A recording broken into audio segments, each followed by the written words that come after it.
Oh, okay, so I'm going to read this next little portion of Sacred Contracts by Carolyn Miss. Miss me with that shit. Okay. Transformational agreements. Liza, whom I met at a workshop in Seattle, went through a radical life change that her workshop was sacred contracts and archetypal language.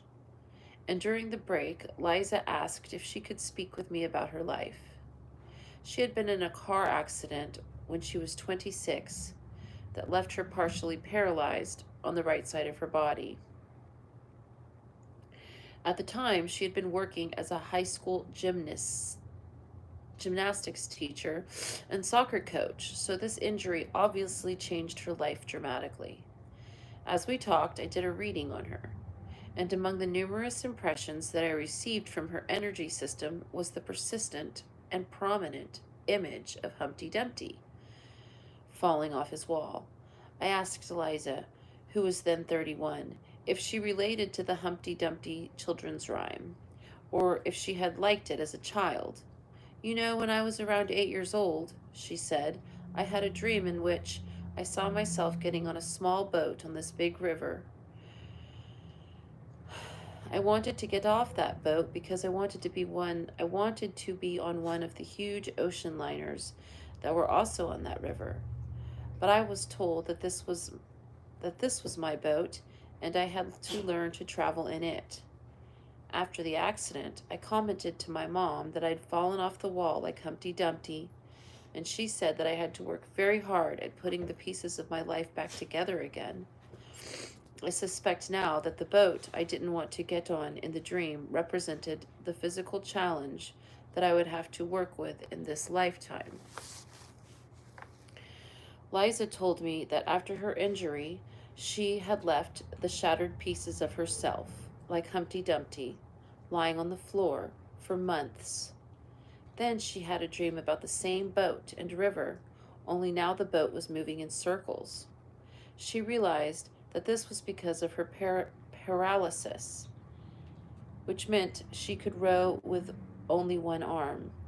I recognized that I had to make a decision about whether I would learn to row that boat or drown in my despair.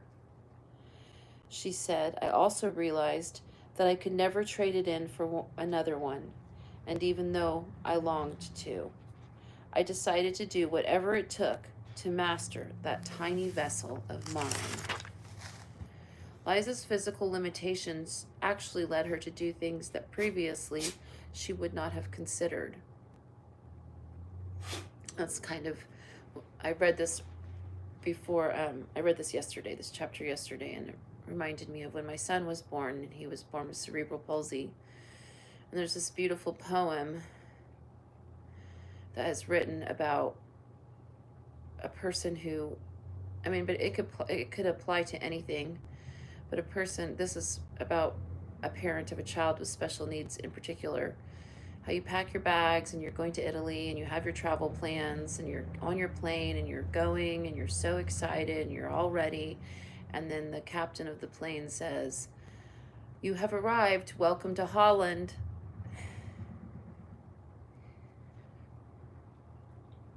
And you're really sad because you wanted to go to Italy, but then when you look around, Holland has tulips and windmills, and it's so beautiful.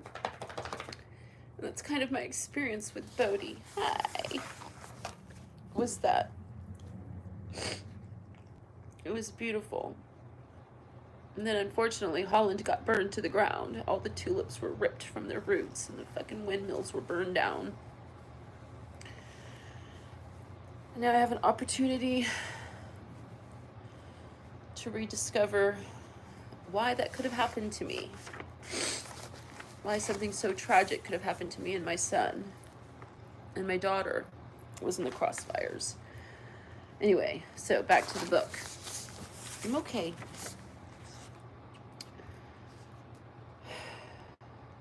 Liza's physical limitations actually led her to do things that previously she would not have considered.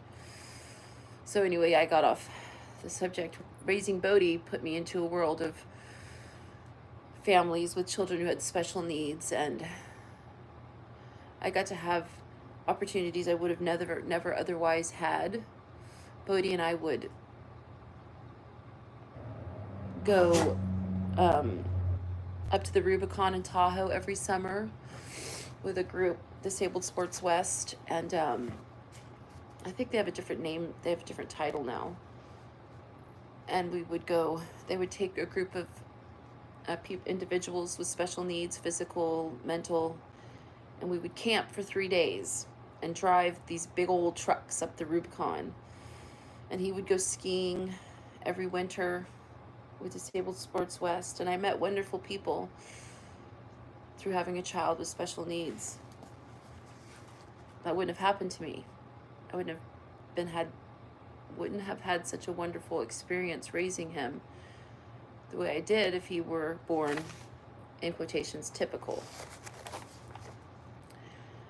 Okay, the first thing I had to do was to shift the image I held of myself.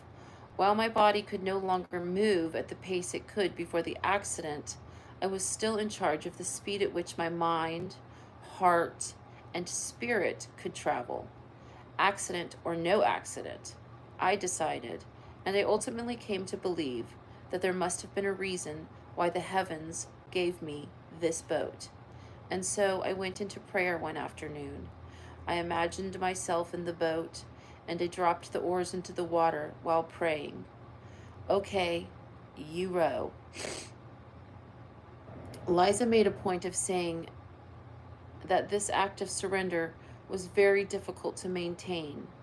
She would awaken in the mornings drenched in sweat from the extreme anger that rose in her while she slept. That happens to me now. I get angry at what happened with Bodhi now that he's dead, and what's happened with my daughter. I do wake up angry often. That arose while she slept. She also endured numerous periods of depression. People who have not experienced traumas or disabilities do not realize the full extent of what they mean, she said. Your entire world changes, including your friendships, your dreams, possibilities for marriage, and potential to have children. It's not just your body that has been reduced in what it can do. All the plans you had for your life are changed, and the fears you have to confront are phenomenal, beginning with, how will I survive now? Yet, Liza made the choice to respond positively to her crisis because she wanted to assert more authority than the accident over the shaping of her future. During her recovery, Liza promised herself that she would be open to any new options that the universe brought into her life. 6 months after the accident, she was back teaching again, but as she said, my heart was no longer in it. I felt incredibly inadequate, and I also could not shake the feeling that the rest of the faculty felt that I no longer had the stuff of a great athletic coach. As a result, I knew I would have to find something else to do, but I didn't know where to begin to look. Almost a year after returning to her job, Liza received an invitation to speak to an organization that helps physically disabled children and young adults in the gymnastics program. She immediately accepted and shortly afterward was helping these children develop gymnastics skills.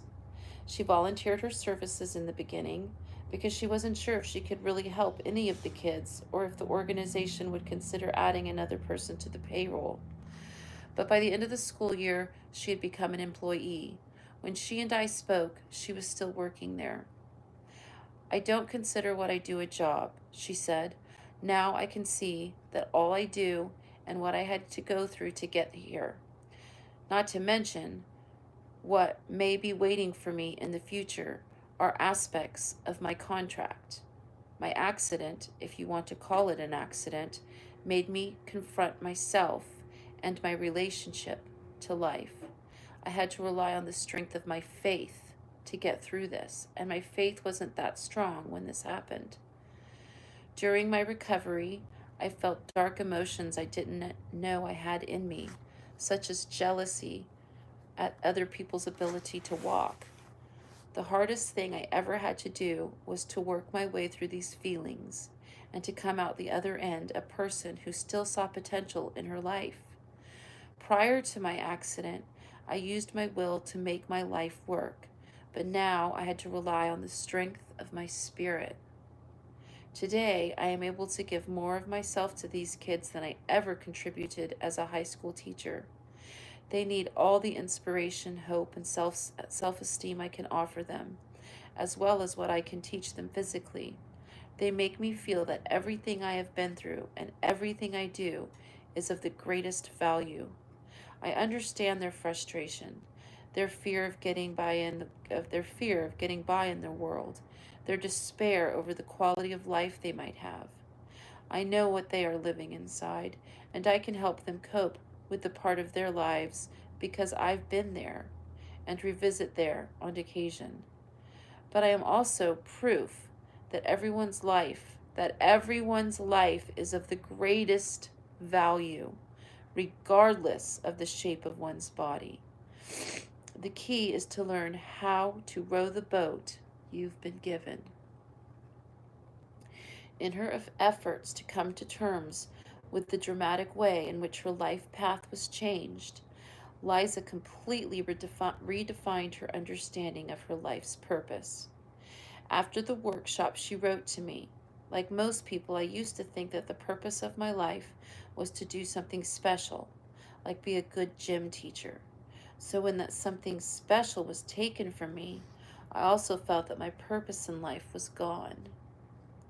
But I learned that my concept of life's purpose had been extremely limited. Had my accident not happened, I would never have been introduced to the option of thinking of my life as being guided by a contract. I would have never seen my life's purpose as something I was supposed to do rather than do. That I was supposed to do rather than do. Now I can co-script everything about who I am." That was today. It's a good little segment. I relate to a lot of it. Okay, everyone have a blessed Wednesday. Oops.